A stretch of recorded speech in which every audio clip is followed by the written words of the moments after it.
கோவையில் கருப்பு திரைப்பட சிறப்பு காட்சி 250 பக்தர்கள் கண்டு ரசித்தனர். கோவை மாவட்டம் ஒன்னிப்பாளையம் அருள்மிகு எல்லை கருப்பராயன் பக்தர்களுக்கான கருப்பு திரைப்பட சிறப்பு காட்சி கோவையில் உள்ள பிரபல திரையரங்கில் நடைபெற்றது. பக்தி மற்றும் கிராமிய கலாச்சார பின்னணியில் உருவாகியுள்ள கருப்பு திரைப்படம் எல்லை கருப்பராயன் வழிபாட்டு மரபுகள், கிராம மக்கள் நம்பிக்கைகள் மற்றும் வீர உணர்வுகளை மையமாக கொண்டு உருவாக்கப்பட்டுள்ளதாக கூறப்படுகிறது. இதனை முன்னிட்டு ஒன்னிப்பாளையம் எல்லை கருப்பராயன் பக்தர்கள் சார்பில் சிறப்பு திரையிடம் ஏற்பாடு செய்யப்பட்டிருந்தது.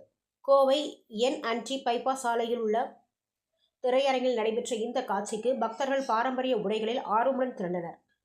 திரைப்படம் தொடங்குவதற்கு முன்பு கருப்பராயனுக்கு சிறப்பு பூஜையும் தீபாராதனையும் நடைபெற்றது. தொடர்ந்து பக்தர்கள் முழக்கத்துடன் உற்சாகமாக திரைப்படத்தை வரவேற்றனர்.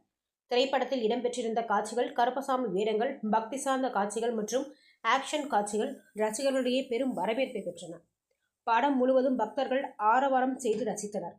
நிகழ்ச்சியில் கலந்து கொண்ட பக்தர்கள் கூறுகையில், கருப்பராயன் பெருமையை வெளிப்படுத்தும் வகையில் படம் உருவாகியுள்ளது.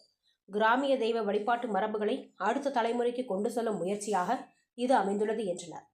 இந்த சிறப்பு திரைப்பட நிகழ்ச்சிக்கான ஏற்பாடுகளை ஒன்னிப்பாளையம் எல்லை கருப்பராயன் பக்தர்கள் குழுவினர் செய்திருந்தனர்.